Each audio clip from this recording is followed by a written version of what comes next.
The wine glass shattered against the restaurant wall. The customer had tried to force it to her lips, and she slapped it away. Everyone froze. His smile vanished. "You think you're better than me, waitress?" he snarled, grabbing her uniform shirt. Fabric ripped. That's when they saw it. Inked across her chest. A sniper scope crosshair with 89 beneath it. The laughter that followed was cruel, until she spoke 89 confirmed sniper kills. The room went silent. "Before we begin, I want to ask you something. Have you ever been underestimated, looked at and dismissed as ordinary? If so, leave a comment and tell me your story. I read every single one, and who knows, maybe the next story we tell here on Veterans Past Stories will be about you." The evening at Romano's Italian restaurant started like any other Tuesday in downtown Portland. The warm glow of Edison bulb chandeliers flickered across red checkered tablecloths, casting dancing shadows on exposed brick walls. The scent of garlic, fresh basil, and oregano filled the air, mingling with the gentle hum of conversation and the occasional clink of wine glasses. Classical Italian music played softly from hidden speakers, creating the perfect atmosphere for an intimate dinner. Jessica Thompson, 29 years old, moved between the tables with the practiced grace of someone who had learned to be invisible. Her auburn hair was pulled back in a neat ponytail, secured with a simple black elastic band.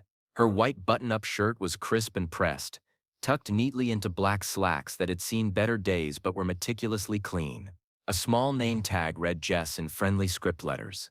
To the customers, she was just another waitress, polite, efficient, forgettable.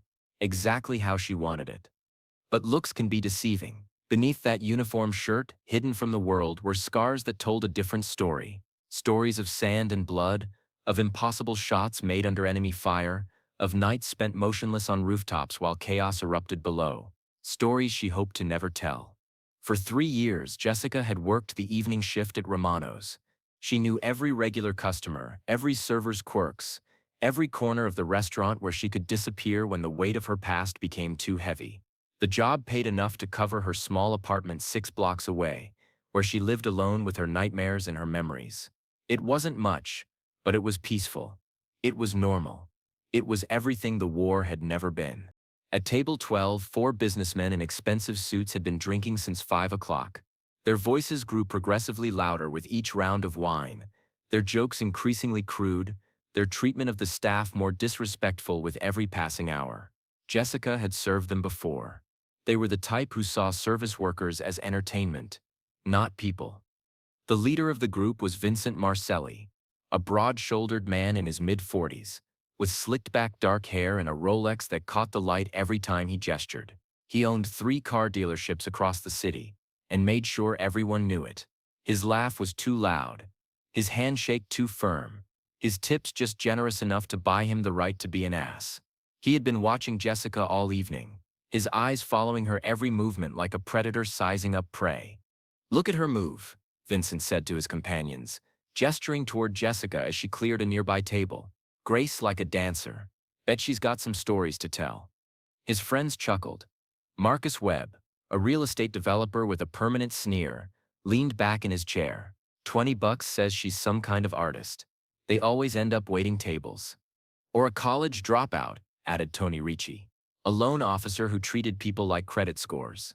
"Single mom, probably. They've got that desperate look." The fourth man, David Chen, a prosecutor who should have known better, shook his head with mock sympathy. "Either way, she's stuck here. Girls like that, they peak in high school. This is as good as it gets." Their conversation continued in this vein for hours, each comment more degrading than the last. Jessica heard fragments as she worked, but she'd developed thick skin during her years in service. She'd heard worse from drill sergeants, from enemy combatants, from her own commanding officers on bad days. Words couldn't hurt her anymore. At least, that's what she told herself. The restaurant was packed tonight. A young couple celebrated their anniversary in the corner booth, sharing tiramisu and whispering sweet nothings. A family of 5 struggled to keep their toddler entertained while the parents tried to enjoy a rare dinner out. 3 elderly women caught up on decades of friendship over multiple courses and several bottles of wine. In the back corner, an old man sat alone, nursing a cup of coffee that had long since gone cold. He wore a faded military jacket and kept to himself, but his eyes, sharp and alert, took in everything. That old man was Frank Morrison, 78 years old, a Vietnam veteran who came to Romano's every Tuesday night. He'd lost his wife 6 months ago and couldn't bear the silence of his empty house. The restaurant gave him somewhere to be, people to watch, life to observe from a distance. But Frank saw things others missed. He recognized the way Jessica moved, economical, precise, always aware of her surroundings. He'd seen that bearing before, in places where staying alert meant staying alive. As the evening progressed, Vincent's group grew more intoxicated and more obnoxious. They snapped their fingers at servers, made inappropriate comments to the hostess, and complained loudly about everything from the temperature of their food to the speed of service. Other diners began to notice, shooting uncomfortable glances their way. "Another bottle of your finest red," Vincent called out around 9 o'clock, slamming his empty glass on the table hard enough to rattle the silverware and cause nearby tables to turn in annoyance. "And this time, maybe our pretty little waitress can join us for a drink." Jessica was refilling water glasses at table 7 when she heard the summons.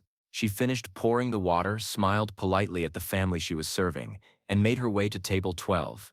Her movements were calm, controlled, betraying none of the irritation she felt. "I'll get you that bottle right away," she said, her voice steady and professional. She'd learned long ago that engaging with drunk customers was like dealing with live ammunition: handle with care and don't give them anything to explode over. Vincent's hand shot out faster than she expected, his fingers wrapping around her wrist like a manacle. His grip was firm enough to leave marks, possessive enough to make his intentions clear. "I said join us for a drink, you deaf sweetheart?" The restaurant began to quiet. Conversations paused mid-sentence as other diners sensed the shift in atmosphere. The young couple stopped feeding each other dessert. The family with the toddler looked over with concern. Even the 3 elderly women paused their gossip to watch. Jessica gently tried to pull her wrist free, keeping her voice level. "Sir, I'm working. Company policy doesn't allow me to drink with customers." "Can't or won't?" Vincent sneered, his grip tightening. His friends leaned forward, sensing entertainment. "Come on, what's one little drink? Unless you think you're too good for a successful businessman." Marcus laughed, the sound harsh and grating. "Maybe she's one of those uptight types too good for the working man. Or maybe she's just playing hard to get," Tony added, his eyes gleaming with malicious amusement. "I like a challenge." David, who prosecuted sexual assault cases for a living, said nothing. He just watched with the detached interest of someone observing a car accident. Jessica's voice remained calm, but something in her eyes changed. Frank Morrison noticed it first, a hardening, a sharpening like steel being drawn from a sheath. "Please let go of my wrist." Instead of complying, Vincent stood, his chair scraping loudly against the hardwood floor. At 6 feet tall and 230 pounds, he towered over Jessica's 5'6" frame. He grabbed a full wine glass from the table with his free hand, the red liquid sloshing dangerously close to the rim. "One drink," he said, his voice taking on a threatening edge. "That's all I'm asking. Don't make this harder than it needs to be." He raised the glass toward her lips, wine spilling over the edge and staining her white shirt. The restaurant held its breath. Several diners reached for their phones, unsure whether to call the police or just record what was happening. Jessica moved faster than anyone expected. Her free hand came up in a sharp arc, slapping the wine glass away with precision born of countless hours of combat training. The crystal shattered against the exposed brick wall behind Vincent, red wine exploding across the white mortar like arterial spray. The sound echoed through the now silent dining room. For a moment, nobody moved. Servers froze mid-step. Customers sat with forks halfway to their mouths. Even the kitchen noise seemed to fade as if the entire restaurant had been placed under a spell. Vincent's face turned crimson with rage and humiliation. Every eye in the restaurant was on them now. 60 people witnessing his public rejection. His friends looked uncomfortable for the first time all evening, sensing that their leader had pushed too far. "You crazy bitch," Vincent roared, his voice carrying to every corner of the restaurant. "Do you have any idea who I am? What I could do to this place? I could shut you down with one phone call." The young couple at the anniversary table looked terrified. The mother of the family quickly covered her toddler's ears. The 3 elderly women watched with a mixture of horror and fascination. Before Jessica could respond, Before anyone could intervene, Vincent's hands shot forward and grabbed the front of her uniform shirt. His fingers twisted in the white cotton fabric, knuckles whitening with the force of his grip.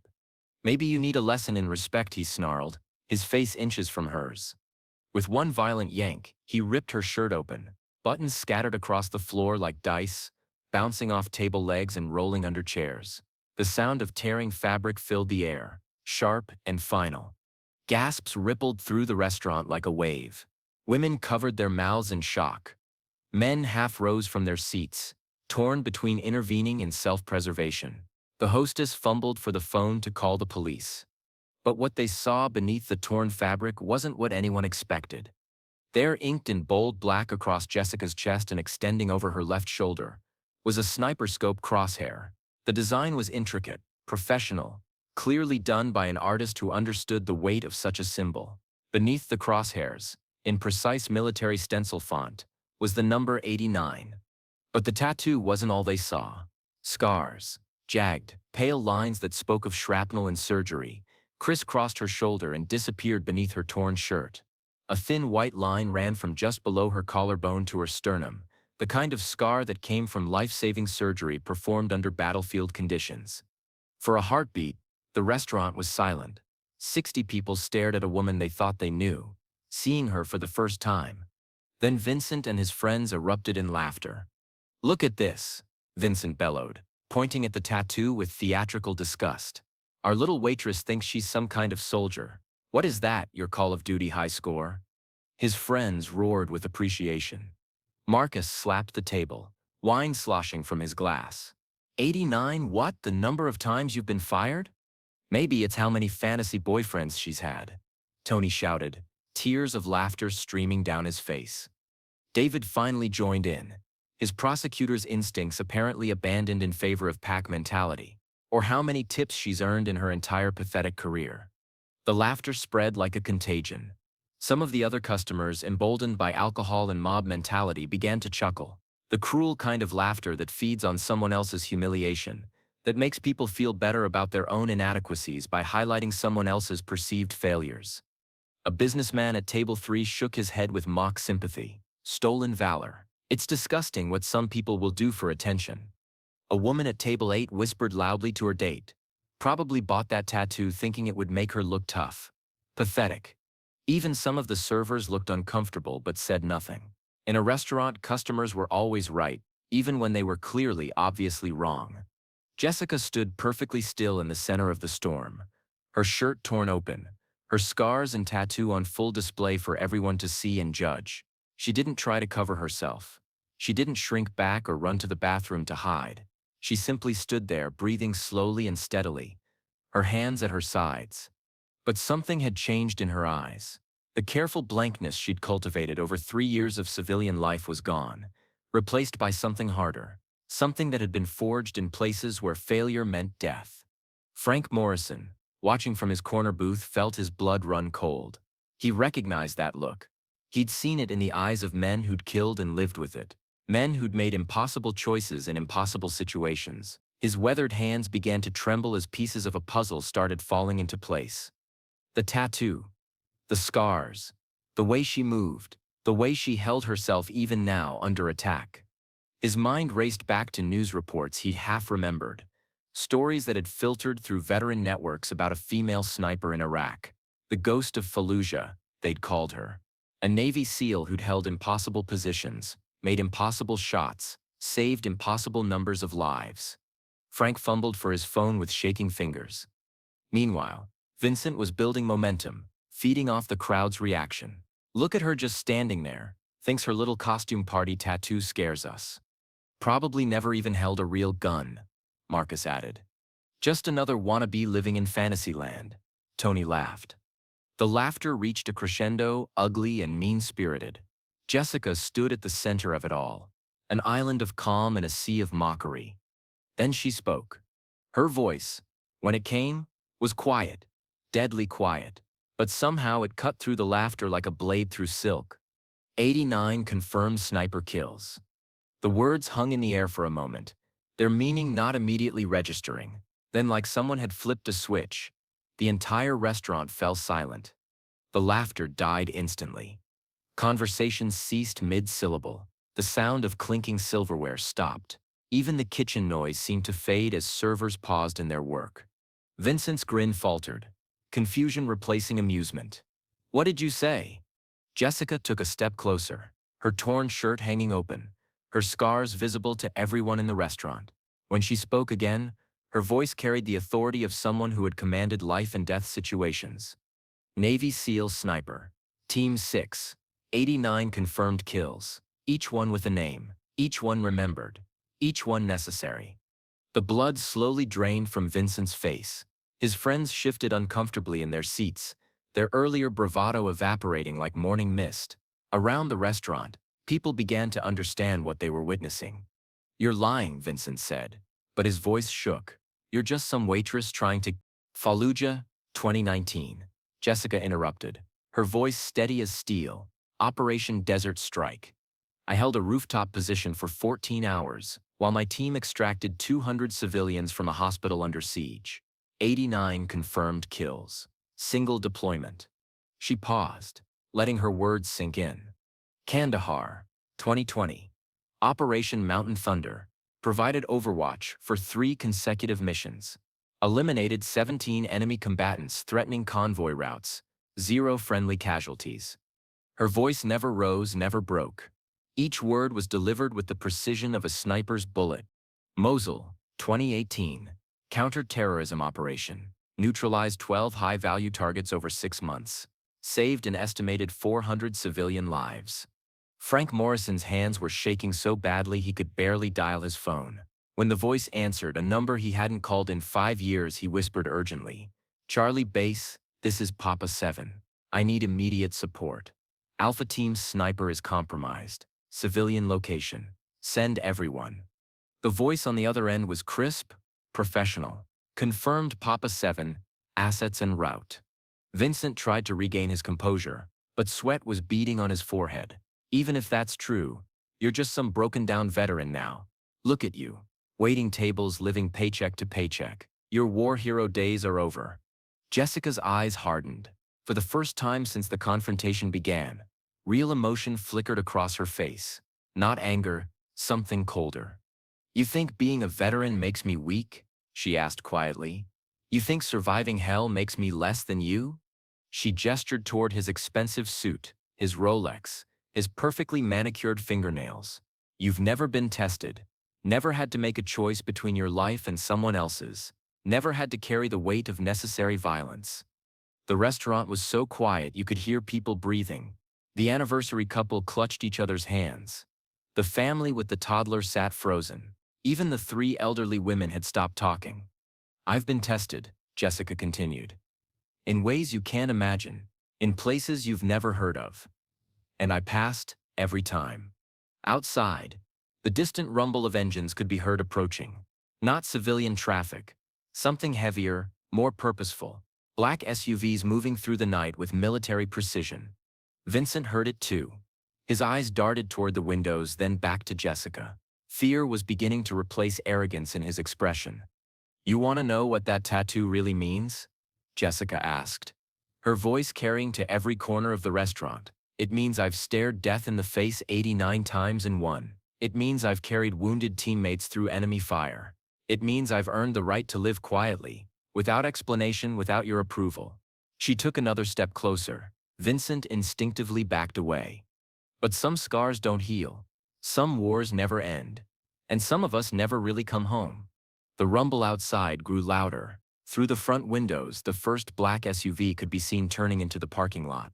Frank Morrison closed his phone and stood on unsteady legs. At 78 he was frail, but his voice carried the authority of his old rank when he spoke. "Everyone in this restaurant," he called out, his words cutting through the silence. "You are witnessing something historic. That woman you've been laughing at. She's saved more American lives than any 10 of you combined. Show some goddamn respect." The SUVs came to a stop outside Romano's. Doors opened with military precision. The sound of boots on pavement was audible even through the restaurant's walls. Vincent was backing toward the far wall now, his 3 friends scrambling after him. The other customers sat in stunned silence, beginning to understand the magnitude of what they had witnessed. The restaurant door didn't burst open. It opened with controlled force, and 6 men entered in tactical formation, Navy SEALs, their presence immediately commanding every eye in the room. They moved with the fluid precision of predators, their gear marking them as elite special forces. The lead SEAL was a man in his mid-30s with close-cropped hair and scars of his own. His eyes swept the restaurant, taking in the scene. Jessica standing with her shirt torn open, Vincent and his friends cowering against the wall, 60 civilians watching in various states of shock and awe. When his gaze found Jessica, his expression shifted to one of profound respect. He came to attention and raised his hand in a crisp salute. "Petty Officer Thompson," he said, his voice carrying formal military protocol but warm with genuine respect. Jessica straightened, her own bearing shifting into the military posture she had tried so hard to leave behind. She returned the salute with precision. "Commander Rodriguez," she replied, recognizing him despite the years that had passed. The restaurant erupted in whispers. Customers stared in awe and mounting shame as they realized what they had witnessed, the public humiliation of a genuine war hero. Vincent tried to edge toward the exit but found his path blocked by 2 more SEALs who had entered through the rear emergency exit. His expensive suit was rumpled now, his perfect hair disheveled, his arrogant demeanor completely shattered. "This is a misunderstanding," he pleaded, his voice breaking. "We were just having some fun. We didn't know." "Fun?"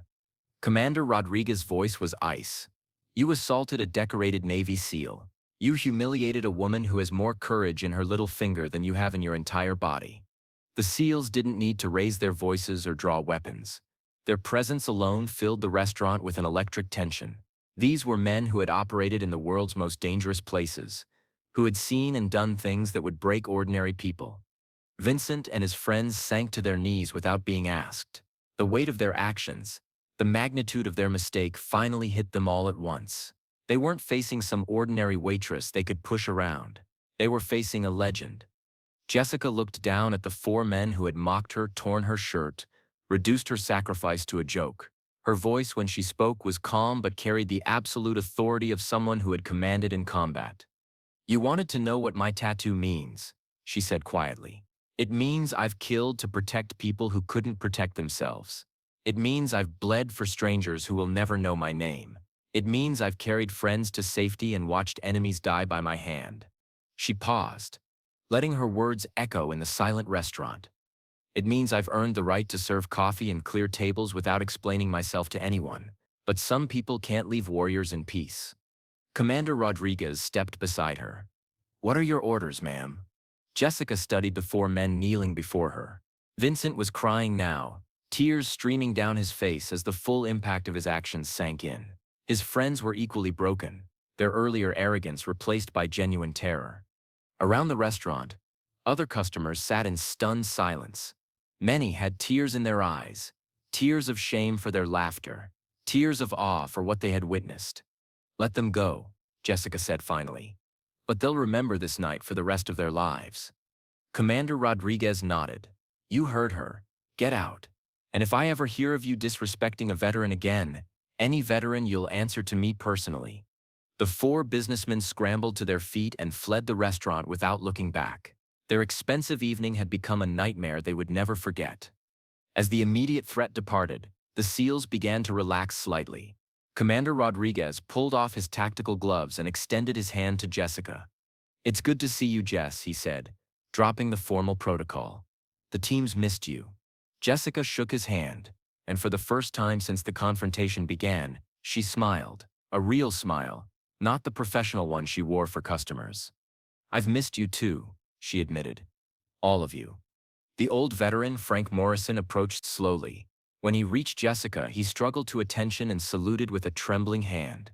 "Semper Fi, daughter," he said, his voice thick with emotion. "Thank you for your service. Thank you for making the call tonight." Jessica returned his salute with deep respect. "Thank you for recognizing me. Thank you for making the call." Around them, the restaurant began to stir. Customers approached hesitantly, many with tears in their eyes. A young woman from the anniversary couple was the first to speak. "We're so sorry," she said, her voice breaking. "We should have helped. We should have said something." An older businessman stood up from his table. "I served in Desert Storm. I should have recognized. I'm ashamed of my silence. One by one, other customers approached to apologize, to thank her, to try to make amends for their earlier complicity in her humiliation. The manager of Romano's appeared from the back office. Having heard the commotion, when he saw Jessica's torn shirt and the seals surrounding her, his face went pale. "Miss Thompson," he stammered. "I had no idea. Are you all right? What can we do?" Jessica smiled at him, a tired but genuine expression. "Just my job, Mr. Romano. Same as always." She turned to address the entire restaurant, her voice carrying clearly to every table. "I didn't want this," she said. "I didn't want recognition or thanks or pity. I wanted to serve coffee and clear tables and live quietly, but sometimes the past won't stay buried." She gestured toward her torn shirt and exposed tattoo. "This ink tells a story I wish I didn't have to remember. But it's my story, my sacrifice, my burden, and my honor." Commander Rodriguez stepped forward. "The offer still stands, Jess. The team would welcome you back any time." Jessica shook her head gently. "My war is over, Danny. But thank you for coming tonight, for remembering." The SEALs began to file out, their mission complete. As they left, each one stopped to salute Jessica. The last one, a young operator she didn't recognize, pressed something into her hand, a challenge coin with the SEAL Team's 6 insignia. "From all of us," he said quietly. "You're never forgotten." As the black SUVs disappeared into the night, the restaurant slowly returned to something approaching normal. But nothing would ever be quite the same. Stories would be told. Videos would be shared. Jessica Thompson, the quiet waitress who just wanted to be left alone, would become a legend whether she wanted to or not. Frank Morrison returned to his corner booth, but before sitting down he raised his coffee cup high. To Jessica Thompson he called out, his old voice carrying across the restaurant, "And to all our brothers and sisters who came home changed but not broken." Every person in Romano's raised their glasses, wine, coffee, water, whatever they had. The toast echoed from every table. To Jessica Thompson. Jessica buttoned her jacket over her torn shirt and straightened her name tag. Then she walked back toward the kitchen, ready to finish her shift. As she passed each table, she was met with nods of respect, whispered apologies, and grateful smiles. At the service station, she caught her reflection in the chrome surface of a coffee pot. For just a moment, she saw not the quiet waitress she had become, but the warrior she had been. The warrior she would always be, no matter how much she tried to hide it. The night air was cool as it drifted through the restaurant's front door. Outside, Portland continued its evening routine, unaware that history had been made over dinner.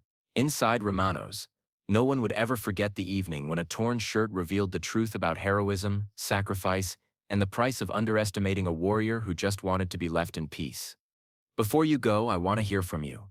Have you ever been underestimated because of how you look or what you do? Have you ever witnessed someone being misjudged? Share your story in the comments. I read every single one. Who knows? Your experience might inspire the next story on Veterans Past Stories. And if you want to make sure you don't miss it, hit that subscribe button right now.